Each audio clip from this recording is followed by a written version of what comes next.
Assalamualaikum warahmatullahi wabarakatuh. Bismillahirrahmanirrahim. Dan selamat kita bersua kembali setiap hari Jumaat di laman Al-Kuliah TV3. Apa khabar? Mudah-mudahan hati kita berada dalam keadaan tenang, sentiasa diturunkan rahmat daripada Ilahi di atas negara kita yang tercinta ini. Baik, mau ke mana kita petang ini? Hari Jumaat yang cukup indah ini, yang bercuti, selalu ucapkan selamat bercuti.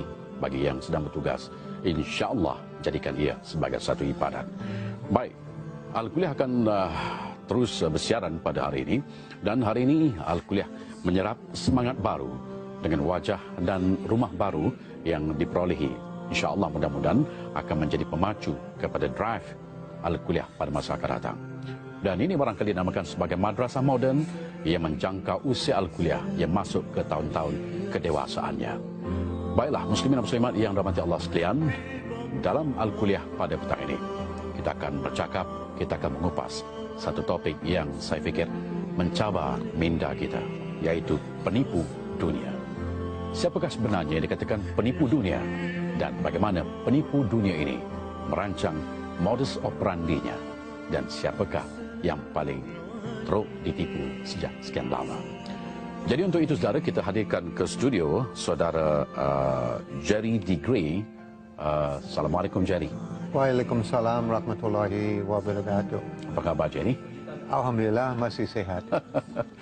Jerry D. Gray adalah seorang penulis yang telah menghasilkan banyak buku, dan beliau asalnya dari Amerika Syarikat, pernah bertugas di Tentera Udara Amerika, dan kini sedang berada di Indonesia, tinggal di Indonesia, menetap di Indonesia, berkahwin dengan seorang wanita Indonesia, kini memiliki seorang cahaya mata, dan beliau telah pun memeluk Islam. Kita akan berbual dengan beliau lebih panjang lagi nanti, dan beliau akan mengupas, memberikan pandangan, buah fikiran, berkongsi juga pendapat-pendapatnya tentang siapakah yang sebenarnya yang dikatakan sebagai penipu dunia. Dan saya fikir Jerry akan memberikan nilai tambah kepada kita tentang perbincangan yang saya fikir sangat menarik pada petang ini. Baik, sebelum kita bersama dengan Jerry, kita harus memahami dulu ke mana topik perbincangan yang akan kita kupas pada petang ini. Baik, topik pada petang ini akan melihat bagaimana yang dikatakan wujudnya sebuah kuasa misteri yang mengawal keseluruhan negara-negara di dunia, termasuk di negara-negara Islam.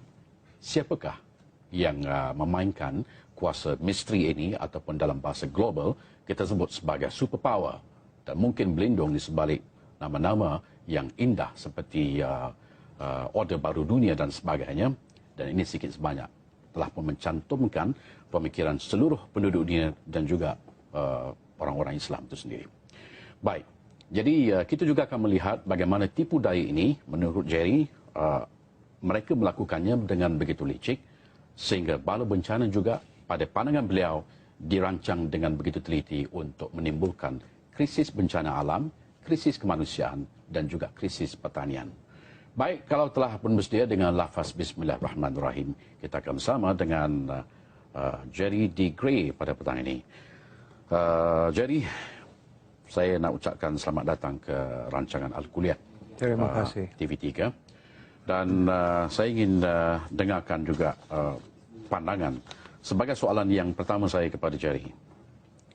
Dalam dunia yang memandang Islam dengan penuh fitnah, melabelkan Islam sebagai pengganas, Barat meletakkan Islam sedemikian rupa, bagaimana Islam masuk ke dalam hati Jerry dan akhirnya Jerry mengucap 2 kalimat syahadah? Ini cerita panjang atau mau cerita pendek? Panjang 1 jam harus jawab. Cerita pendek. Pendek aja ya.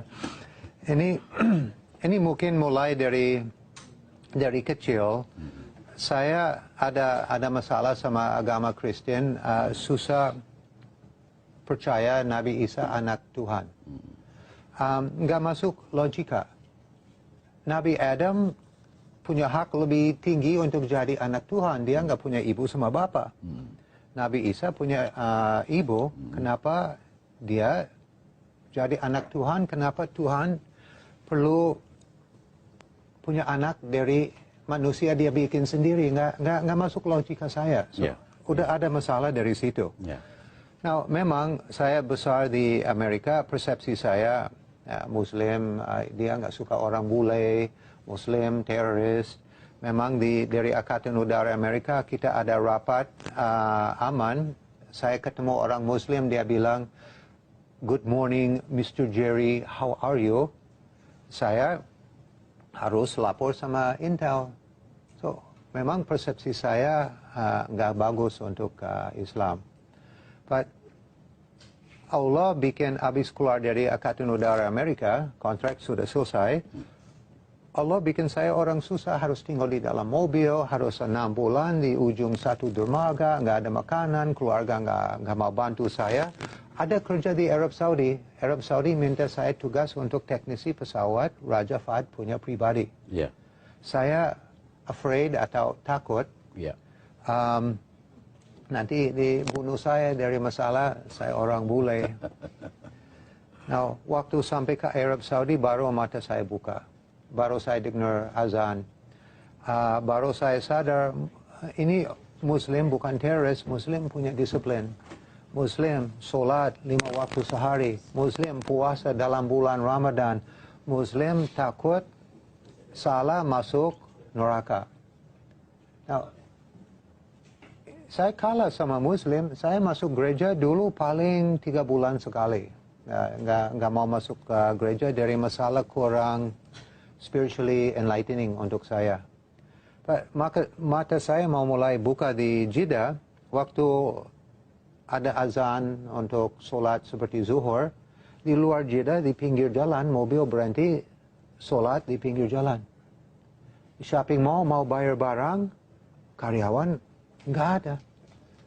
Lagi sholat di belakang. Toko emas, pintu buka, emas ada, karyawan nggak ada. Saya itu ada tukang dari toko emas, dia tanya sama saya, kenapa Mister nggak tunggu di dalam? Takut nanti Bapak pikir saya maling, nanti potong tangan saya. Dia bilang, ini semua Allah punya, bukan saya punya. Ini semua yang di kamar ini, baju saya pakai harus balik ke Allah. Mungkin kamu atau orang lain perlu barang ini lebih dari saya, silakan ambil. Saya nggak pernah lihat iman seperti itu. Mata saya udah mau mulai buka ke arah agama Islam.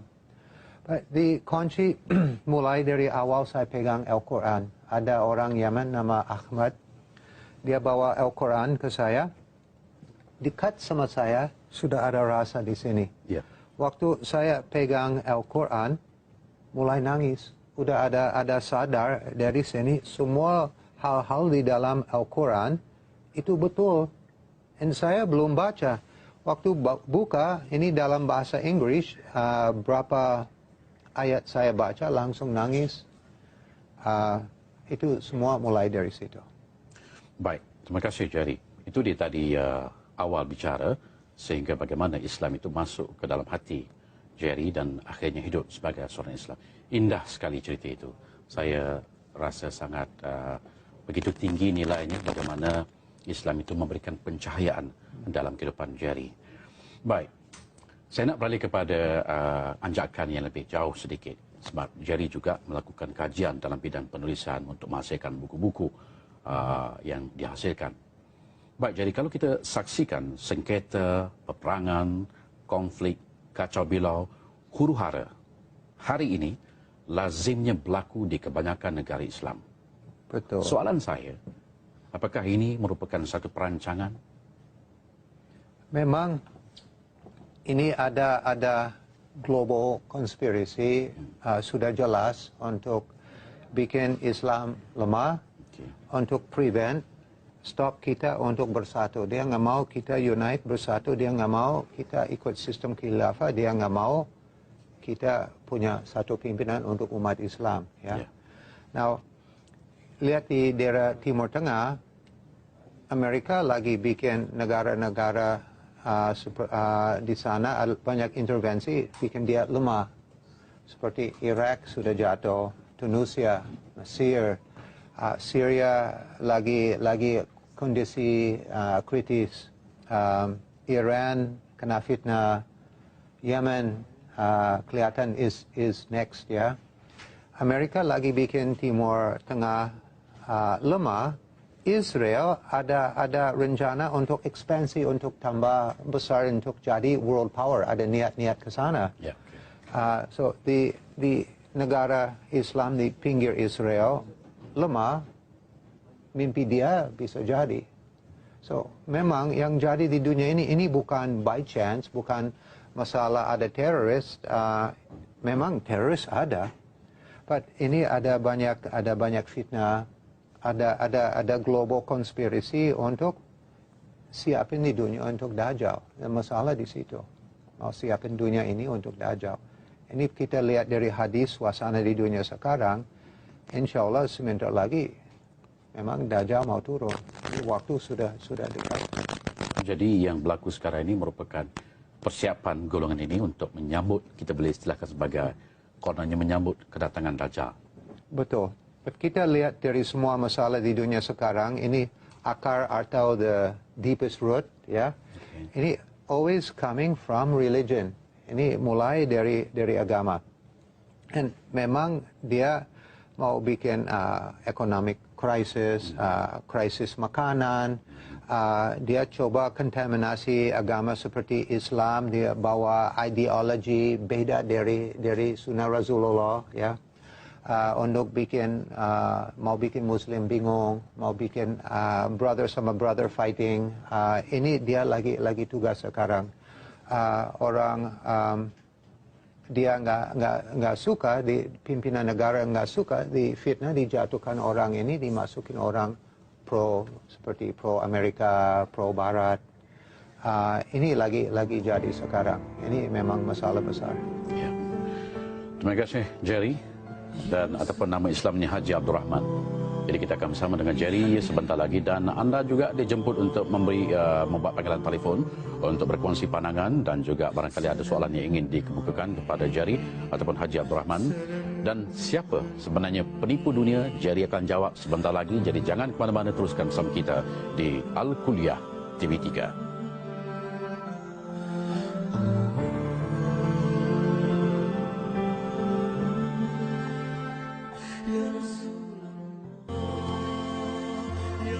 Alhamdulillah saudara, selamat kita bersua kembali dalam rancangan Al-Kuliah di TV3, dan kita sedang sama dengan rakan kita, iaitu bersama dengan Jerry D. Gray, seorang penulis dari Indonesia, kelahiran Amerika tetapi pernah berkhidmat sebagai berkhidmat di Tentera Udara Amerika, dan hari ini telah pun memeluk Islam, menjadi seorang ustaz Islam dan aktif dalam dakwah dan sebagainya.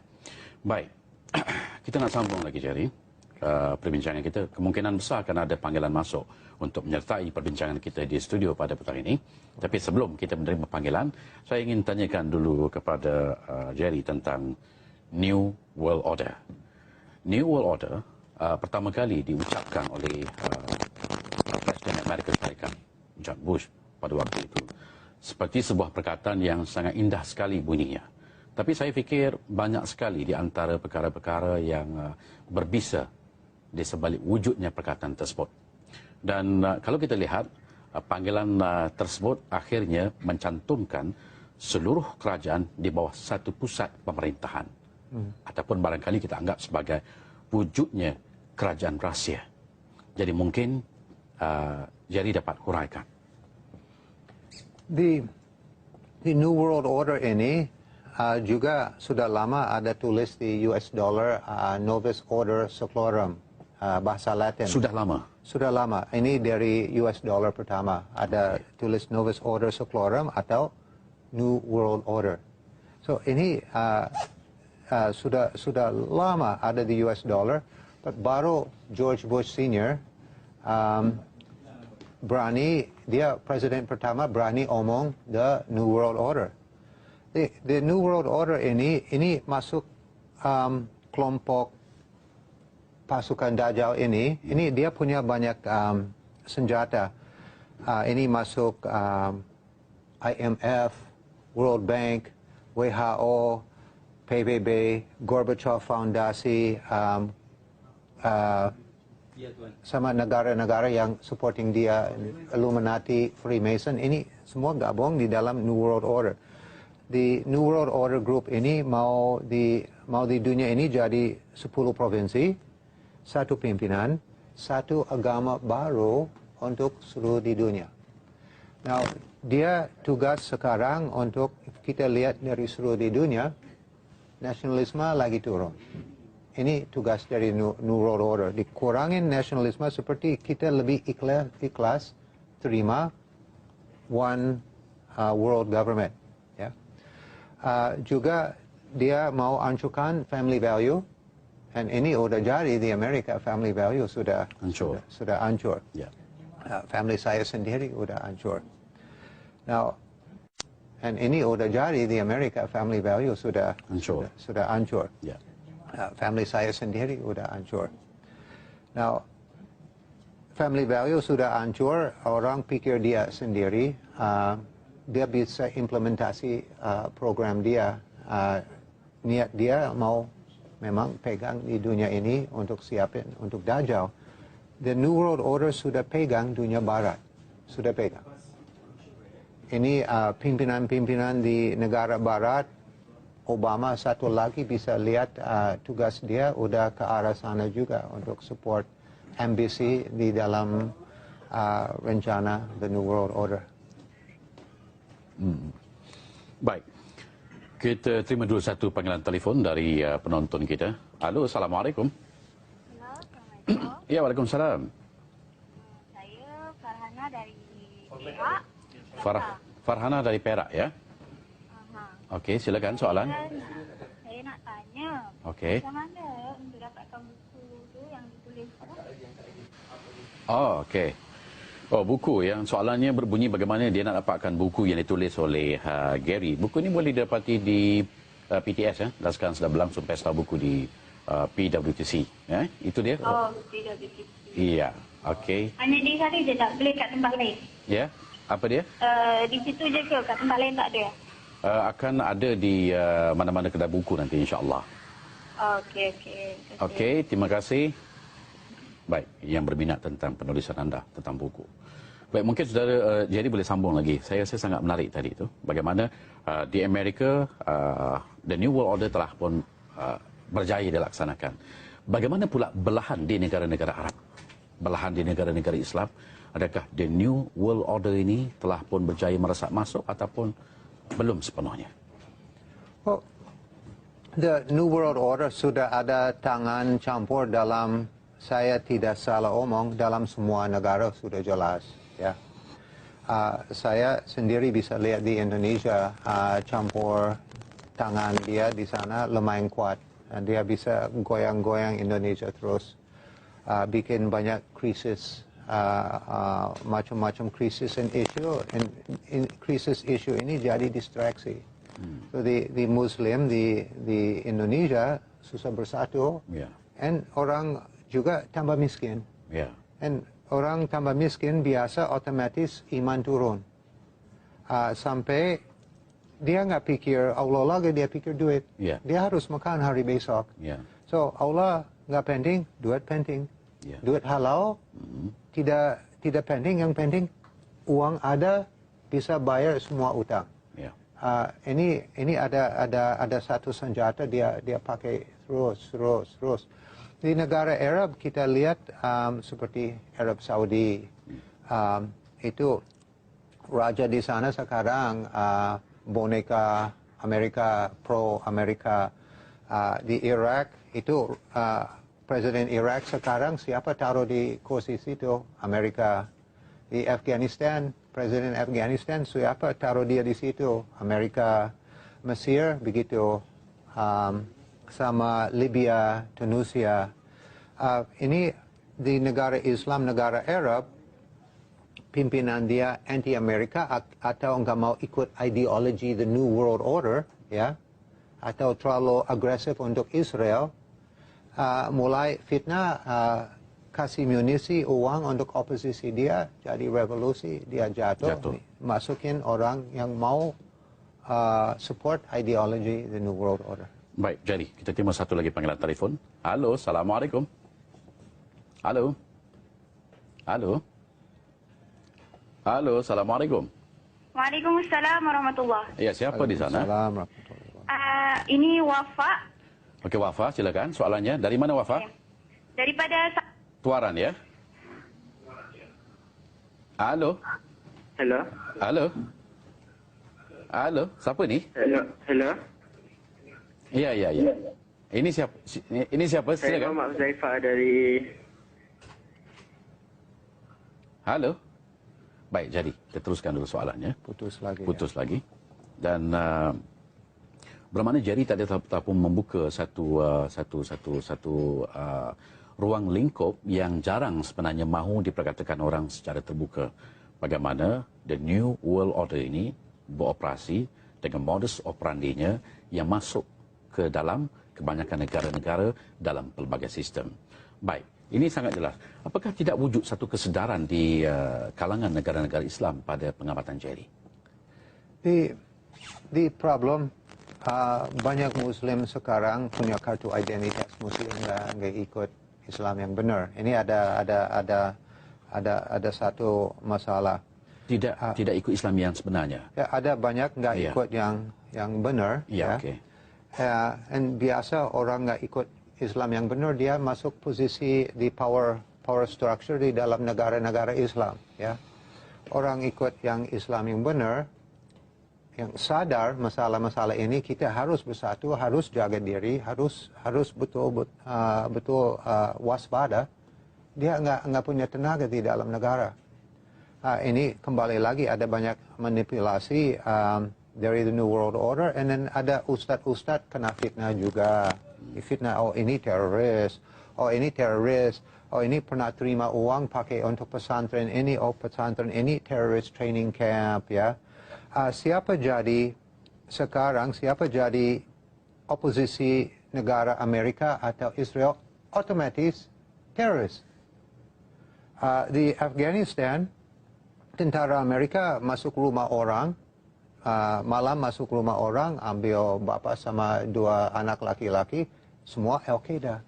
Dia sendiri nggak kenal Al-Qaeda, dia tidak tahu apa itu Al-Qaeda, ya. Tetapi dia menuduh Al-Qaeda. Ya, ini siapa ada oposisi Amerika atau Israel di fitnah, atau dia coba-coba jatuhkan orang ini, atau di assassinate ini, Amerika pakai itu remote control pesawat, suka lempar misil ke Afghanistan, di Yemen juga.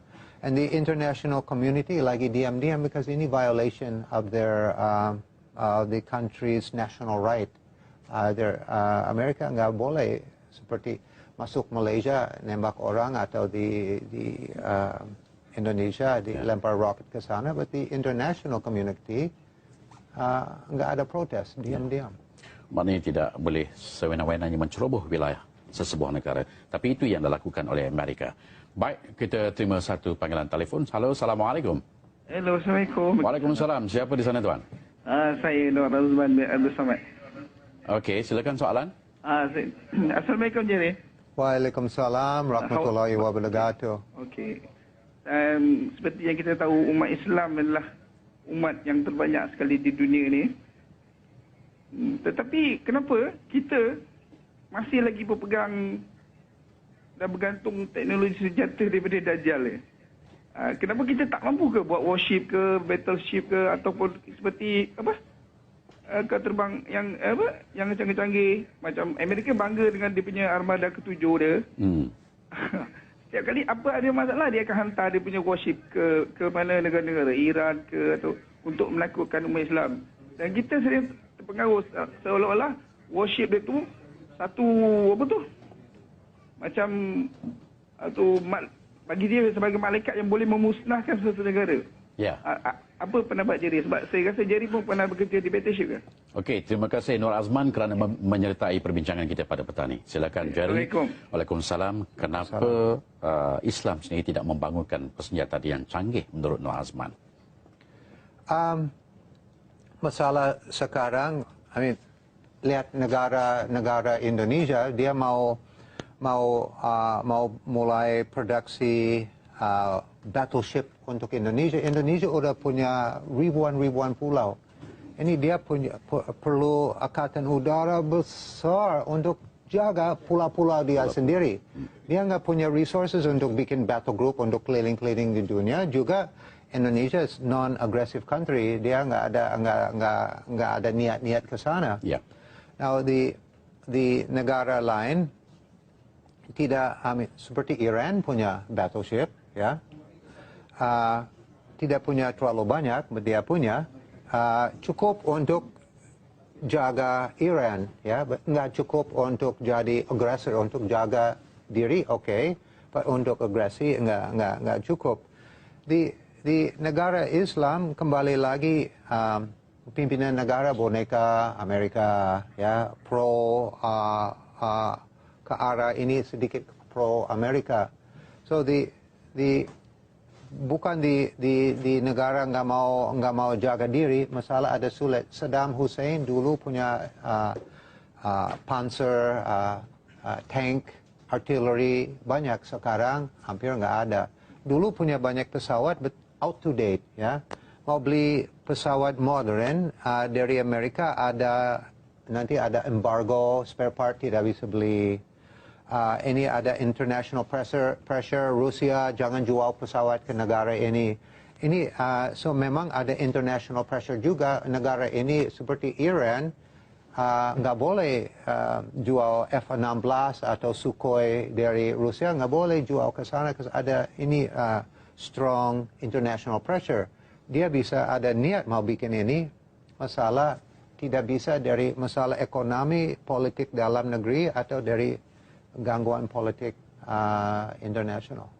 Baik, maknanya penonton sekalian, apa yang dihuraikan oleh Jerry tadi, wujudnya satu superpower yang mengawal secara keseluruhannya apa yang boleh dilakukan oleh orang lain dan apa yang tidak boleh dilakukan oleh orang lain. Jadi itu yang menjadi masalahnya, sehingga kan apa yang Jerry jelaskan tadi saya fikir cukup jelas kepada kita untuk memahami bagaimana menjawab pandangan Nur Azman kenapa umat Islam tidak membangunkan satu bentuk ketenteraan yang lebih besar pada skala yang besar. Baik, bagaimana Lim? Kita terima satu panggilan. Halo? Halo? Assalamualaikum. Ya, Waalaikumsalam. Siapa? Ini Osman daripada Kota Baru Kelantan. Cik Osman dari Kota Baru Kelantan. Silakan Osman. Ya, nak tanya Cik Jeffrey Degree. Ya, silakan. Ya. Bagaimana dengan kedudukan Asia Tenggara sekarang? Contohnya Malaysia, Indonesia, setelah Cik Jeffrey mengatakan di Barat sekarang telah dimonopoli oleh kuasa New World Order ni. Bagaimana dengan Asia Tenggara sekarang lah? Baik, terima kasih. Okey, terima kasih. Terima kasih Wan Osman atas pandangan. Dia ingin tahu bagaimana dalam konteks rantau Asia Tenggara. Mungkin kalau dapat kita lihat dalam konteks Malaysia Indonesia sendiri, kadang-kadang antara umat Islam saya rasa okey, tapi wujudnya kuasa superpower yang cuba mengadu domba antara kedua negara ini. Bagaimana pandangan? Ya, memang Indonesia sama Malaysia lihat dari keluarga Islam, kita satu family, satu keluarga. Enggak ada beda-beda bule, Malaysian, Chinese, European, Japanese, Muslim, kita satu keluarga. Yeah. Ya.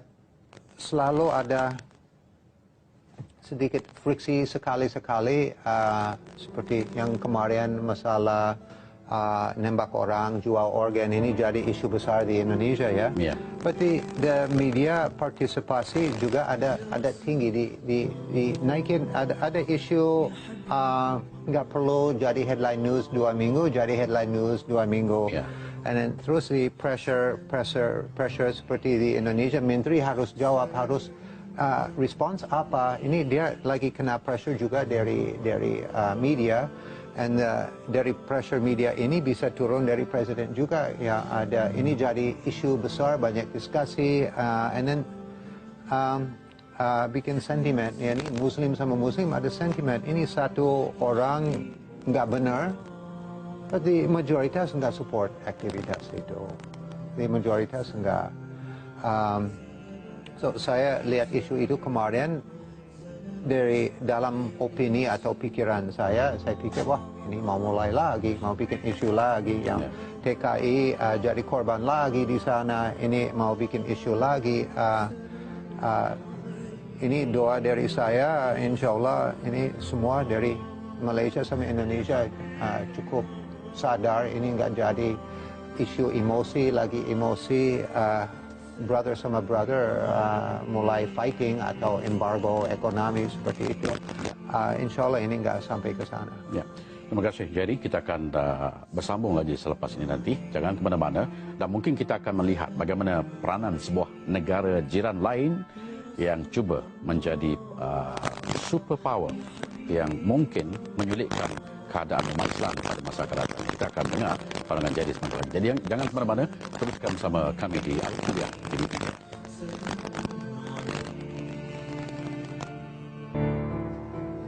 Alhamdulillah saudara, selamat kita bersua kembali dalam rancangan Al-Quliah langsung dari Sedusi di Sri Pentas, dan kita masih lagi bercakap tentang isu yang kita namakan sebagai penipu dunia.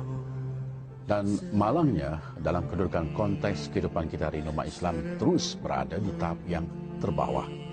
Walaupun mempunyai sumber asli yang sangat bagus, yang sangat besar, mempunyai jumlah umat yang begitu ramai, namun apakah di antara silapnya kita masih lagi gagal untuk membangunkan kekuatan untuk menggerungkan musuh Islam itu sendiri. Baik, dalam konteks penipu dunia ini kita juga bercakap tentang superpower dalam konteks rantau Asia Tenggara.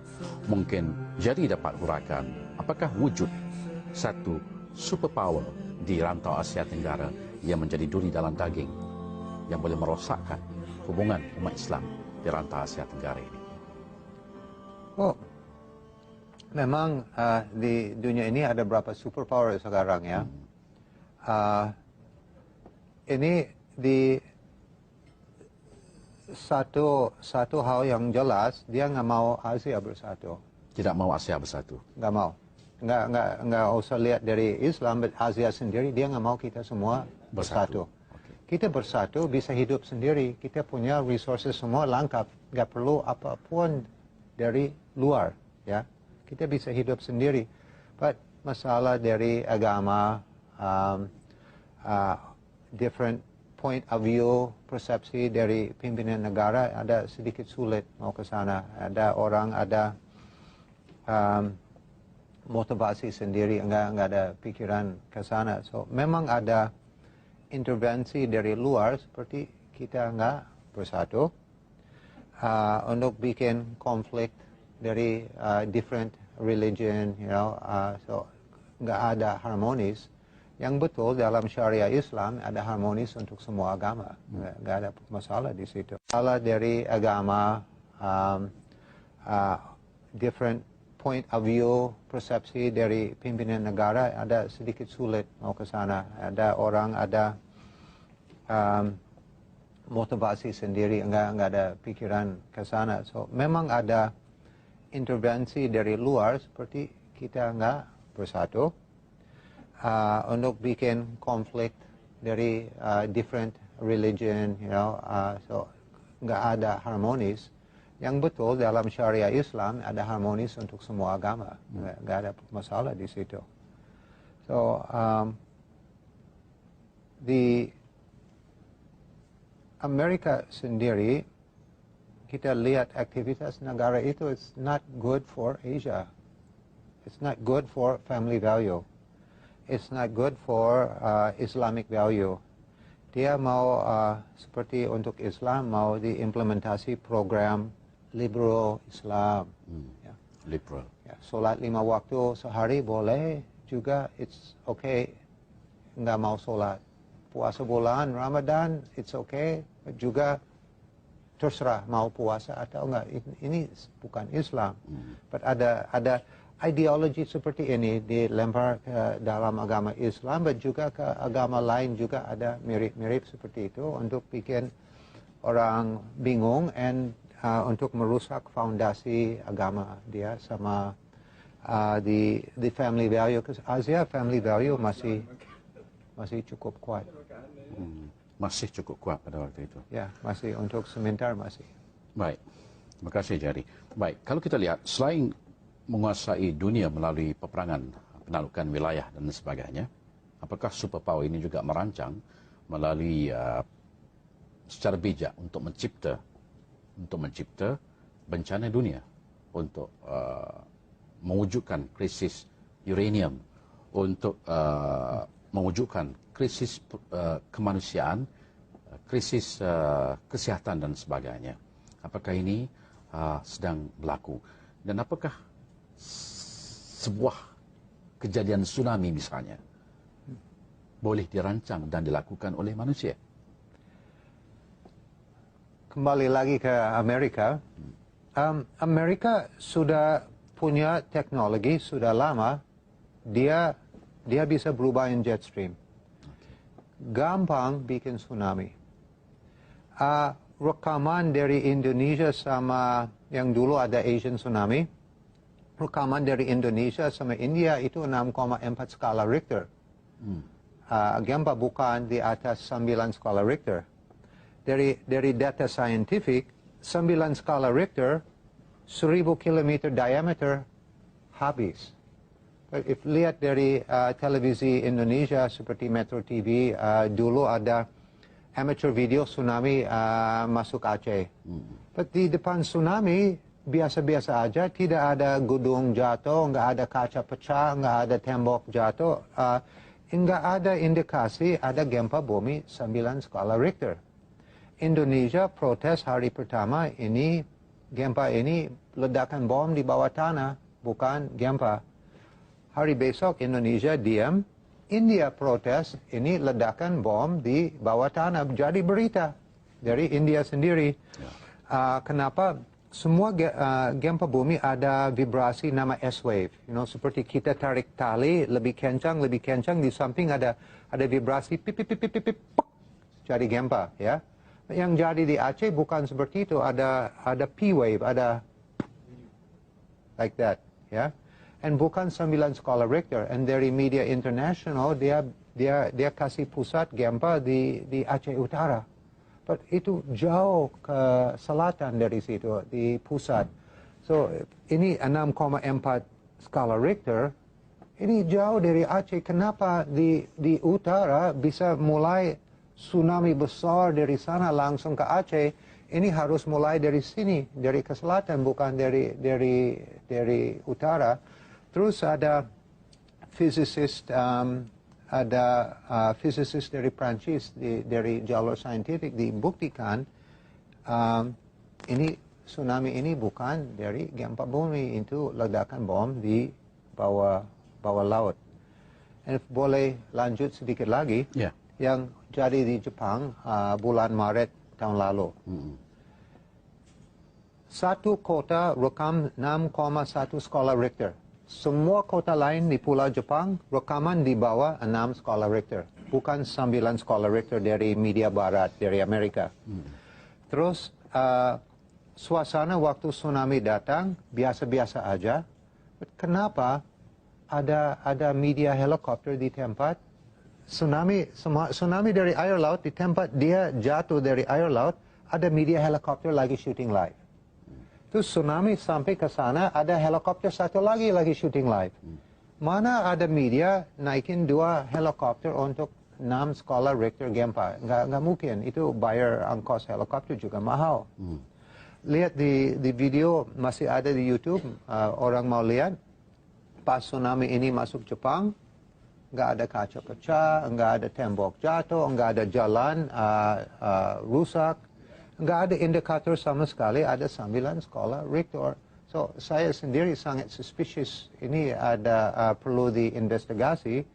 Berarti tim-tim investigasi internasional dari Barat, di New World Order, pegang tim-tim ini. So masalah tidak bisa percaya hasil dari dia. So di teknologi untuk bikin musim kering atau wet season lebih panjang sudah ada dari sistem HAARP, High Frequency Radio Wave dari Amerika.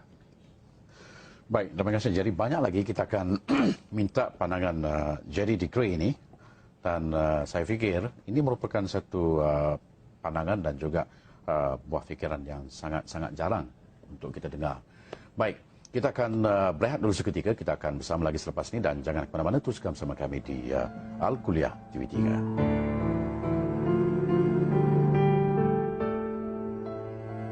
Ya Rasulullah, ya Habib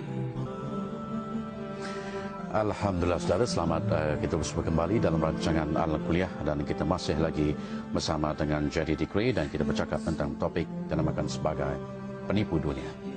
Dan siapakah sebenarnya penipu dunia? Ada 3 pemain utama yang mencorakkan dunia pada hari ini, yang menjadikan dunia dalam keadaan huru-hara dan sebagainya. Baik, Jerry Digray tadi telah memberikan teorinya bagaimana kejadian tsunami merupakan sebuah ciptaan manusia, bukan daripada kesan gempa bumi, tetapi merupakan satu perancangan letupan yang sangat kuat dari bawah bumi. Pendapat beliau merupakan satu pendapat yang saya fikir sangat berani dan tentu dia juga mempunyai pandangan yang tersendiri, keyakinan yang tersendiri bagaimana dia yakin kepada hujah yang diperkatakan. Baik, kita tinggalkan dulu hujah tadi. Kita nak pergi kepada maksud ayat surah Al-Baqarah ayat 120. Yang saya bacakan maksudnya, sekali-kali tidak akan reda orang Yahudi dan Nasrani sehinggalah kamu mengikut jalan-jalan mereka. Jerry Digray pernah berada dalam agama lain sebelum ini, kini berada dalam agama Islam. Pandangan Jerry Digray terhadap ayat 120 ini. Oh, lihat di Palestina, diizinkan Yahudi dari Israel boleh ambil tanah dia nggak ganggu orang Palestin. Orang Palestin lempar batu, mau fighting, mau pegang hak milik dia. Israel kirim pesawat perang, bom Israel, ya. Dia nggak bom Palestina. Dia nggak mau stop ganggu orang Palestina sebelum dia ikut yang semua Yahudi minta dari dia, ya. Bukan semua orang Palestina Muslim, ya, ada Palestina Yahudi juga, ya. But di Jakarta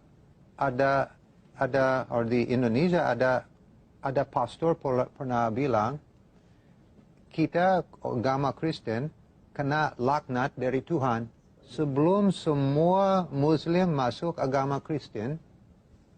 Laknat ini Tuhan nggak mau lepas. Ada pendeta lagi omong seperti itu, yang siapa ikut dia mau kerja keras untuk ajak orang Islam ke agama Kristen. Sampai dia dapat mobil kijang, 100 orang masuk agama Kristen dapat hadiah mobil kijang. Ikhlas atau tidak, yang paling penting di tanda tangan surat ini dia mau terima agama Kristen, dan dia cari-cari orang miskin. So, dia ikut agama Kristen, dia bisa makan, ada tempat tinggal, bisa sekolah, ya. Dia nggak ikut agama Kristen, dia lagi cari jalur hidup.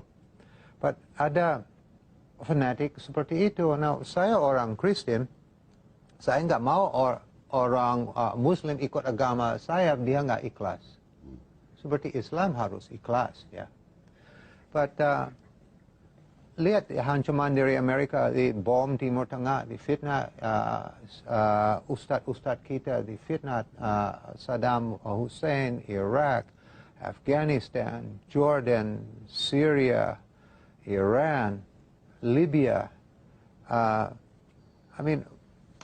Gaddafi masih hidup hari ini, saya bisa cium tangan dia, saya mau cium tangan dia. Saya tidak lihat ini teroris, saya lihat ini orang baik. Dia berani stand up ke Amerika, dia stand up ke Amerika, PBB tugas sama Amerika, fitnah, tidak ada bahan bukti kesalahan dia jatuh sampai bunuh dia. So, ini udah jelas dari tentara Kristen, selalu dihancam negara-negara Islam. Dan di belakang ini Yahudi, Israel. Ini yang ada tugas sama-sama. Yahudi manipulasi Amerika untuk perang sama Irak, manipulasi Amerika untuk perang sama Afghanistan. Orang Israel sendiri saya lihat takut, dia manipulasi orang, dia sendiri nggak mau perang. Sudah semua mati, nggak ada tenaga, baru dia berani maju. But memang dia mau kita ikut dia.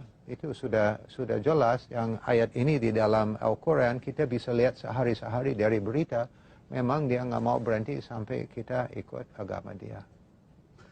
Jerry Digray, daripada pembacaan saya di dalam buku ini, Jerry Degree telah menggugurkan kerakyatan Amerika. Adakah benar? Maaf, kenggorkan. Menggugurkan, melucutkan, melepaskan kerakyatan Amerika. Okay.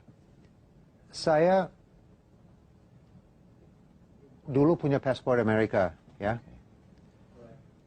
Malu saya punya paspor Amerika. Kenapa? Banyak dosa dari government Amerika. Saya nggak support dosa ini. Banyak crimes against humanity. Di government Amerika, berapa presiden dari Amerika harus masuk sidang internasional untuk crimes against humanity seperti George Walker Bush. Orang ini udah jelas bukan masuk sidang aja, dia harus dihukum. Nggak dihukum. Warga Amerika, ada puluhan ribu warga Amerika tinggal di bawah jembatan. Tidak ada rumah, tempat tinggal, tidak ada makanan, nggak ada kerja, tidak bisa bayar dokter. But Israel, rumah sakit gratis, ya. Sekolah gratis. Mana ada orang Yahudi di Israel tinggal di bawah jembatan? Kenapa enggak? Puluhan miliar dolar hak milik Amerika dikirim ke Israel, dikirim ke Israel, dikirim ke Israel. Saya nggak mau bayar pajak sama negara seperti itu. Pajak saya untuk negara saya, bukan lempar ke negara seperti itu, ya.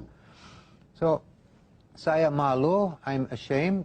Saya, alhamdulillah, sudah 27 tahun nggak pernah injek negara Amerika. Tidak mau, alhamdulillah, 2 tahun lalu sudah jadi warga negara Indonesia, punya paspor hijau yang saya cinta. Paspor Amerika saya nggak cinta. Ini negara banyak dosa, ini government Amerika. Indonesia ada banyak masalah, tapi dia nggak ada banyak dosa sama negara-negara lain seperti Amerika. Yeah. So, alhamdulillah sekarang udah tidak malu lagi sama. Memang ini untuk saya ujian berat juga, sangat berat. Baik, terima kasih Jerry. Akhirnya, apa di antara pesan nasihat yang ingin Jerry berikan kepada rakan-rakan sesama Islam, saudara-saudara sesama Islam di Malaysia? Untuk saudara-saudara Islam di Malaysia, kita harus bersatu. Ya, kita harus ikut sunnah Rasulullah yang benar. Tolong sama semua warga Malaysia harus baca Al-Quran, harus baca hadis. Banyak Muslim malas, nggak mau baca hadis. Harus baca hadis. Buka mata, lihat suasana di dunia. Sekarang lihat hadis. Ini betul sebentar lagi Dajjal mau turun. Kunci untuk jaga diri, kita harus bersatu. Nasionalisme harus kembali kuat, harus cinta negara Malaysia, harus siap fight untuk negara Malaysia. Jangan sedih ada banyak gangguan di dalam negara ini, atau seperti kita di Indonesia juga ada banyak goyang-goyang. Ini memang ada intervensi dari luar, but harus sadar. Insya Allah kita ikut agama Islam yang benar, yang betul. Allah terima doa kita, jaga negara Malaysia, bantu kita untuk cepat-cepat maju. InsyaAllah, terima kasih banyak. Amin, insyaAllah. Ya, ribuan terima kasih kita ucapkan kepada Jerry Degree yang telah pun bersama kita. Beliau datang sempena dengan pesta buku yang berlangsung di PWTC, dan karyanya, banyak sekali karyanya, tetapi yang terbaru yang ada di hadapan ketika ini. Jadi penulisan itu membuka minda kita untuk kita mengetahui apakah di antara isu yang berlaku di peringkat jauh global, bagaimana penipu dunia ini, penyanggah dunia ini, Yahudi, Freemason dan Illuminati membentuk satu kuasa superpower yang sangat kuat, dan inilah merupakan satu cabaran di akhir zaman. Dan insya-Allah kita boleh mengubah untuk terus bersatu bagi membina kekuatan umat Islam. Kenang-kenang balik di antara kekuatan kerajaan Uthmaniyah. Tidak ada benda yang mustahil dalam kehidupan kita ini, asalkan kita kembali kepada ajaran Islam yang sebenarnya. Jadi terima kasih sekali lagi pada Jerry Degree. Ya, terima kasih juga. Terima kasih juga kepada para penonton yang telah pun mengambil bahagian dalam perbincangan kita pada petang ini. InsyaAllah kita jumpa lagi pada hari dan waktu yang sama pada minggu hadapan. Sekian, wabillahi taufiq wa hidayah. Wassalamualaikum warahmatullahi wabarakatuh. Waalaikumsalam.